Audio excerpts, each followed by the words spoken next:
Let's mic बयानबाजी। शंकराचार्य स्वामी अभिमुक्तेश्वरानंद सरस्वती ने कहा है कि उत्तर प्रदेश के मुख्यमंत्री योगी आदित्यनाथ को वेदों और शास्त्रों की परंपराओं का ज्ञान ही नहीं है। उन्होंने कहा कि योगी को अपने गुरु गोरखनाथ की बात का ही पता नहीं है, जिन्होंने कहा था कि राजा राज छोड़कर योगी बन सकता है, लेकिन योगी कभी राजा नहीं बन सकता। ये अपने आप को महंत कह रहे हैं। गोरखबाणी में हम पढ़ रहे थे, गोरखबाणी में लिखा हुआ है कि राजा राज छोड़ करके जोगी बन सकता है, लेकिन जोगी पलट करके राजा नहीं बन सकता है। मल करके उसको खाना एक योगी के लिए जैसे कोई मल मूत्र कर दे और फिर उसी को फिर से पेट में डाले,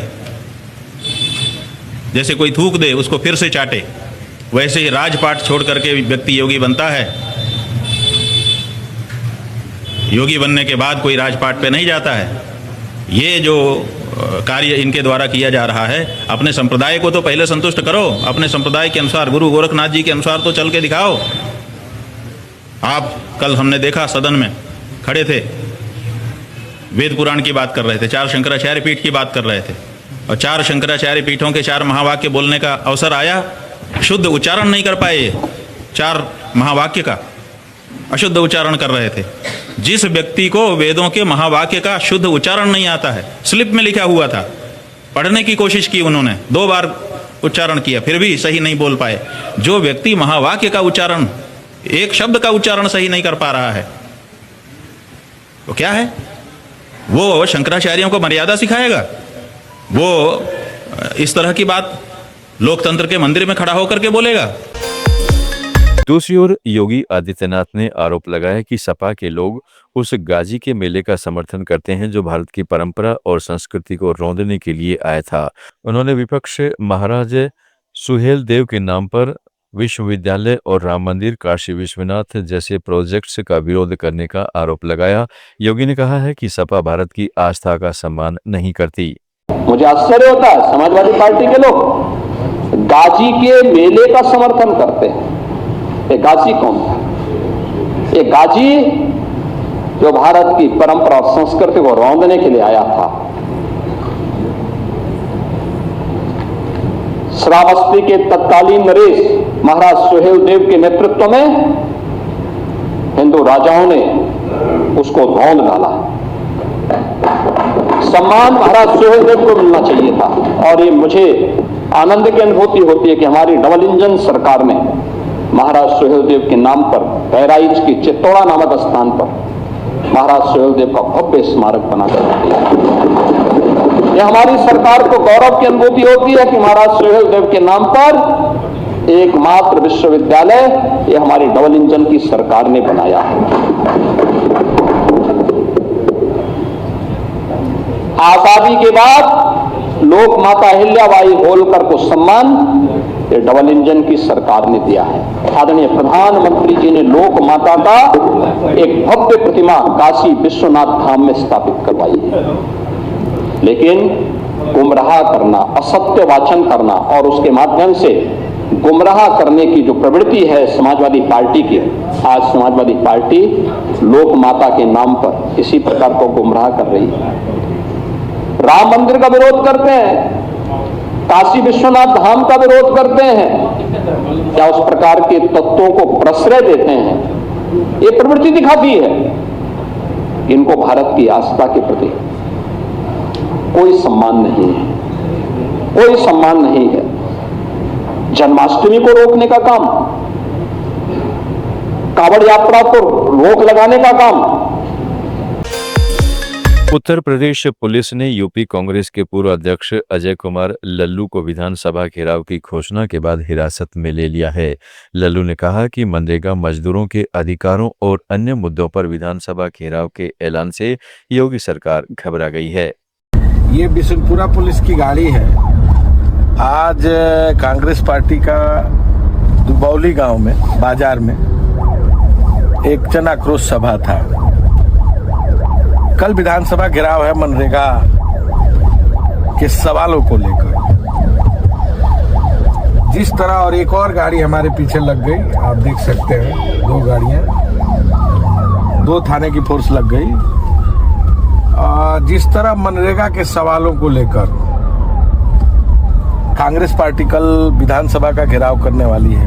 लोकतंत्र का जहां चीर हो रहा है, हमारे नेता आदरणीय राहुल गांधी जी को संसद में बोलने नहीं दिया जा रहा है। ये डरी हुई सरकार पुलिस के दम पर हमारी आवाज को दबाना चाहती है। हम राहुल गांधी के बब्बर शेर हैं, डरने वाले नहीं। लड़ेंगे, मुकाबला करेंगे और इस तानाशाह सरकार को उखाड़ फेंकेंगे। मनरेगा मजदूरों का हक है, मनरेगा किसानों की आवाज है, गरीबों की आवाज है, उनके जीवन का संसाधन है। लड़ेंगे और इस तानाशाही सरकार का मुकाबला करेंगे। जय हिंद। कांग्रेस नेता रणदीप सुरजेवाला ने भारत बांग्लादेश व्यापार और अमेरिकी डील पर सवाल उठाए हैं। उन्होंने कहा है कि भारत बांग्लादेश को सालाना 24,550 करोड़ रुपए का कपास और धागा निर्यात करता है। अगर बांग्लादेश अमेरिका से ये माल मंगवाने लगा तो भारत के कपास किसानों और कपड़ा कारखानों पर बुरा असर पड़ेगा। हम बांग्लादेश को 2.7 बिलियन अमेरिकी डॉलर का कपास और धागा निर्यात करते हैं। आज इस साल किया हमने 2.7 बिलियन अमेरिकी डॉलर, यानी 25,000 करोड़ रुपया। जब वो अमेरिका से मंगाएंगे तो हमारा क्या होगा? फिर हमारा तो खत्म हो जाएगा। आप समझौता कर रहे हैं क्या? मोदी जी ने सोचा? एक आखिरी पहलू इसी में उन्होंने लिखा है। इसके पहले बिंदु में ये सब लिखकर एक वकील साहिबान कहते हैं जब उन्हें सब कुछ ऐड करना हो तो वो ये क्लॉज ऐड कर देते हैं। लिख दिया कि भारत से सारे खाद्य कृषि उत्पाद मंगाएंगे, ये नाम लिख के लिख दिया, एंड एडिशनल प्रोडक्ट्स, यानी अतिरिक्त उत्पाद। भैया ये है क्या अतिरिक्त उत्पाद? गेहूं है, चावल है, दाल है जो आपने लिखकर फिर कटवा दी, और कौन सी फसल मंगवाओगे अमेरिका से? आप अमेरिका से लिखित समझौता है आपका, आपने लिखा है कि हम अमेरिका से खाद्य और कृषि के अतिरिक्त उत्पाद भी मंगवाएंगे। वो कौन से हैं? और अगर आप इस देश में सेब पैदा करते हैं, संतरा पैदा करते हैं, नाशपाती पैदा करते हैं, चेरीज पैदा करते हैं, स्ट्रॉबेरी पैदा करते हैं, तो आप भूल जाइए, क्योंकि वो सब अमेरिका से आएंगी। इस समझौते में उन्होंने लिख दिया है। तो हिमाचल, उत्तराखंड, उत्तर पूर्व के प्रांतों को अब सोचने की जरूरत नहीं, वो खेती बंद कर दें, क्योंकि वो सब अमेरिका से आएगा। तो हिंदुस्तान का कौन सा हिस्सा बच गया भैया, वो बता दीजिए। असम के मुख्यमंत्री हेमंत बिस्वा शर्मा ने असम कांग्रेस के पाकिस्तान संपर्कों पर कहा है कि ये मुद्दा राज्य की सुरक्षा से जुड़े हैं। उन्होंने कहा है कि मैंने जितना कानून अनुमति देता है उतना ही खुलासा किया है और इस विषय पर जानकारियों को सरकार केंद्रीय जांच एजेंसी के साथ साझा करेगी। Also said that the state government and the investigation agency is in possession of some videos and photographs. What I have said, that what we have given to the people, that is one part. There is another part regarding Gaurav Gogoi's link and travel to Pakistan, which we have not revealed because of Official Secrecy Act. What I have revealed, that is sufficient.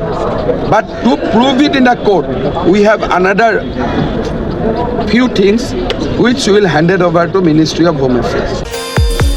UGC कानून लागू करने को लेकर RJD विधायकों के विरोध प्रदर्शन पर बिहार सरकार के मंत्री अशोक चौधरी ने प्रतिक्रिया दी है।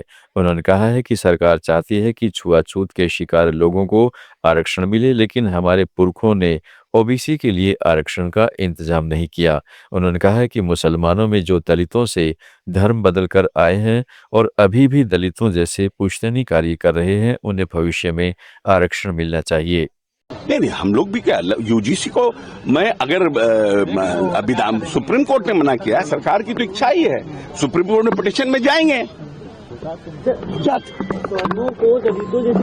देखिए, एक बात हमेशा समझने की कोशिश कीजिए, सरकार ने जो संविधान में बाबा साहब ने प्रावधान किया था वो छुआछूत था, ना उसका मतलब आर्थिक था, ना उसका मतलब सामाजिक था और राजनीतिक, सिर्फ और सिर्फ छुआछूत। जिन जिन के ऊपर छुआछूत था उनको आरक्षण का प्रावधान दिया गया था। ये संविधान का मेन जिस्ट है आरक्षण का।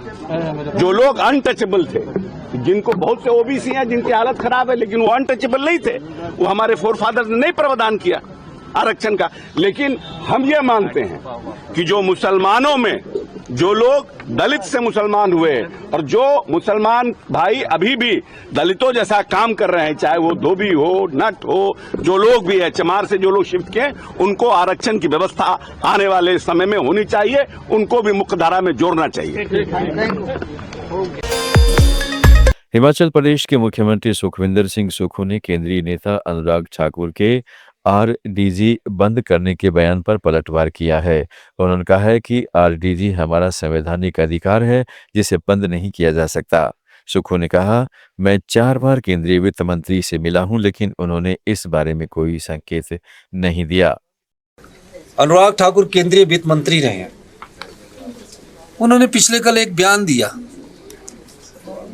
स्टाइल में बयान दे रहे हैं आजकल। जब वो मंत्री भी रहे तो उन्हें इनसे पूछना चाहिए कि कब आरडीजी को बंद करने के बारे में बोला गया। मैं 4 बार वित्त मंत्री जी से मिला हूं, उनमें 4 बार भी मैंने उनसे कहा कि ये टेपरिंग नहीं होनी चाहिए, उन्होंने भी हमें कोई सिग्नल नहीं दिया और कहा कि 20 साल पहले बोल दिया। आरडीजी बंद ही नहीं कर सकते क्योंकि वो आर्टिकल 275/1 के तहत अधिकार दिया गया है।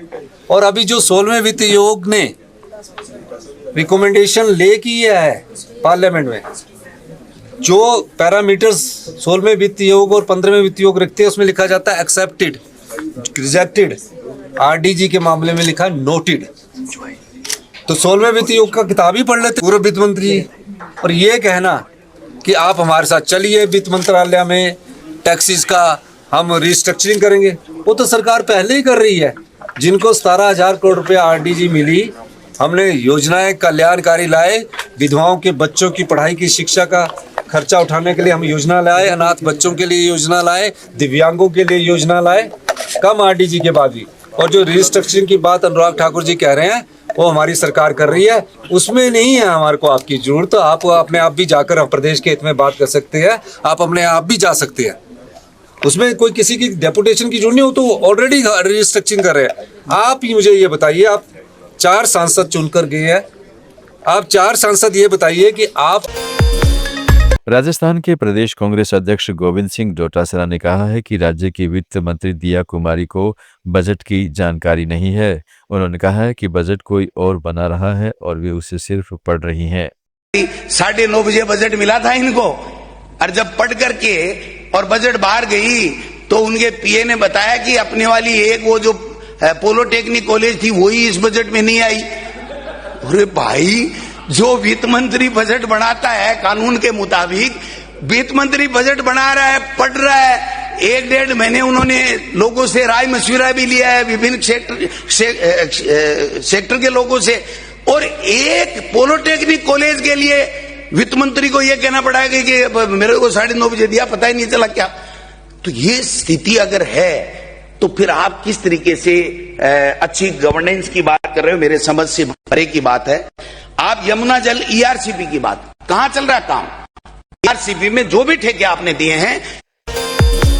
सांसद राजकुमार रोत ने उदयपुर से अहमदाबाद के बीच वंदे भारत एक्सप्रेस ट्रेन को डूंगरपुर रेलवे स्टेशन से ही हरी झंडी दिखाकर रवाना किया। राजकुमार रोत ने एक्स पर लिखा कि अब इस इलाके के लोग उदयपुर से अहमदाबाद कम समय में पहुंच सकेंगे। संस्कृति मंत्री गजेंद्र सिंह शेखावत ने कहा है कि विभिन्न भारतीय भाषाओं से जुड़े दस्तावेजों के डिजिटलीकरण का कार्य तेजी से किया जा रहा है। उन्होंने कहा है कि डिजिटल प्लेटफॉर्म पर ओल चिकी लिपि की उपस्थिति इसी दिशा में उठाया गया एक महत्वपूर्ण कदम है। यह पहल देश की समृद्ध भाषाई विरासत को डिजिटल दुनिया में संरक्षित करने की दिशा में मील का पत्थर साबित होगी। मित्रों, भाषा भावों को संप्रेषित करने का एक माध्यम होती है और लिपि उन्हें उद्धृत करके, उन्हें अंकित करके आने वाली पीढ़ी को उन्हें पहुंचाने का, हस्तांतरित करने का एक माध्यम होती है। बयानबाजी में आज इतना ही। जुड़े रहिएगा लेट्स माइक के साथ।